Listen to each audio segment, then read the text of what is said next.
तो सोचिए, एक विशाल युद्ध का मैदान है। भगवत गीता की शुरुआत यहीं से होती है। पर असली लड़ाई वो तो किसी इंसान के मन के अंदर लड़ी जा रही थी। और जब उस महान योद्धा अर्जुन ने अपने हथियार डाल दिए, बस वहीं से एक ऐसी बातचीत शुरू हुई जो आज भी, हजारों साल बाद भी, हमारे मन के अंदर चल रहे संघर्षों को समझने में हमारी मदद करती है। सोचिए, अर्जुन ने अपने सारथी भगवान कृष्ण से बस इतना कहा, और ये सिर्फ शब्द नहीं थे। ये उस बातचीत की शुरुआत थे जो ड्यूटी, जिंदगी और सच क्या है, इस पर एक बहुत ही गहरी चर्चा बन गई। ये सिर्फ लड़ाई से मना करना नहीं था, बल्कि अपने अंदर झांकने की, एक गहरे आत्मविश्लेषण की शुरुआत थी। यही तो सबसे बड़ा सवाल है ना, कि आखिर इतना बड़ा योद्धा अपने कर्तव्यों से पीछे क्यों हट गया। देखिए, अर्जुन की दुविधा ये थी कि सामने जो सेना खड़ी थी वो दुश्मन नहीं थे, वो उनके अपने थे, अपने रिश्तेदार, अपने गुरु, अपने बड़े। और बस इसी ख्याल से उनका दिल बैठा जा रहा था कि जीत के लिए उन्हें अपनों को ही मारना पड़ेगा। और ये संकट कोई छोटा मोटा नहीं था, बहुत गहरा था। सामने कौन थे? उनके पूजनीय दादा भीष्म, उनके गुरु द्रोणाचार्य, जिन्हें वो दुश्मन की तरह देख रहे थे, वो तो उनके अपने थे। तो उनके लिए ये लड़ाई नहीं, एक पाप जैसा लग रहा था। एक ऐसा काम जिसे करने की गवाही उनका ज़मीर, उनकी आत्मा नहीं दे रही थी। तो अर्जुन के तर्क बहुत सीधे और इमोशनल थे। उन्होंने सवाल उठाया कि भाई, ऐसे राज्य का क्या फायदा जो अपनों के खून से रंगा हो। उनका दुख इतना ज्यादा था, इतना गहरा था कि उन्होंने अपने हथियार ही नीचे रख दिए। ये एक तरह से उनका पूरा नैतिक और भावनात्मक पतन था। और बस यहीं से कहानी एक बिल्कुल ही अलग, एक अद्भुत मोड़ लेती है। कृष्ण का जवाब जानते हैं क्या था? कोई हमदर्दी नहीं, कोई सहानुभूति नहीं, बल्कि एक बहुत गहरा दार्शनिक सच। एक ऐसा सच जो पूरी समस्या को देखने का नजरिया ही बदल देता है। कृष्ण का कहना था कि अर्जुन का जो दुख है वो एक गलतफहमी पर टिका है। ये गलतफहमी के असल में सच क्या है और क्या सिर्फ अस्थायी है। और यही एक लाइन पूरी की पूरी बातचीत की बुनियाद रखती है। देखिए, कृष्ण समझाते हैं शरीर और आत्मा के बीच का फर्क। शरीर जो खत्म हो जाएगा, जो बदलता रहता है, और आत्मा जो कभी खत्म नहीं हो सकती, जो हमेशा से है और हमेशा रहेगी। इस एक बात ने अर्जुन का ध्यान शरीर को मारने के काम से हटाकर आत्मा की अमर सच्चाई पर ला दिया। ये उदाहरण तो बहुत प्रसिद्ध है ना, कि जैसे हम पुराने कपड़े उतारकर नए पहन लेते हैं, आत्मा भी ठीक वैसे ही एक पुराने शरीर को छोड़कर एक नए शरीर में चली जाती है। तो मतलब मौत अंत नहीं है, वो सिर्फ एक बदलाव है, एक परिवर्तन है। और फिर कृष्ण कहते हैं कि इस आत्मा को ना कोई हथियार काट सकता है, ना आग जला सकती है, ना पानी भिगो सकता है, और ना ही हवा सुखा सकती है। मतलब वो एकदम साफ कर रहे थे कि जिसे अर्जुन विनाश समझ रहा है, वो असल में बस एक बदलाव है, एक अवस्था से दूसरी अवस्था में जाना। तो ये तो हुई दार्शनिक बात।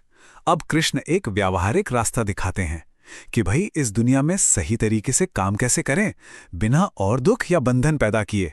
और इसी रास्ते को कहा गया है कर्मयोग। तो ये कर्मयोग है क्या? ये अर्जुन की उस दुविधा का हल है कि मैं काम करूं या ना करूं, और करूं तो इसका नतीजा क्या होगा। इसका सीधा सा मतलब है, अपना काम, अपनी ड्यूटी करो, वो भी बिना नतीजे की परवाह किए, चाहे कामयाबी मिले या नाकामी।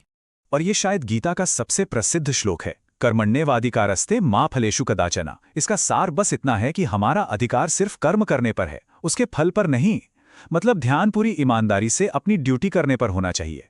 नतीजा क्या होगा वो हमारे हाथ में है ही नहीं, तो उसकी चिंता क्यों। सोचिए, जब हम कोई काम करते हैं और उसके नतीजे से बहुत ज्यादा जुड़ जाते हैं, एक स्वार्थ होता है, तो क्या होता है? हम खुशी, दुख, गुस्से और निराशा के एक चक्र में फंस जाते हैं। एक तरह से हम अपनी ही उम्मीदों और भावनाओं के गुलाम बन जाते हैं।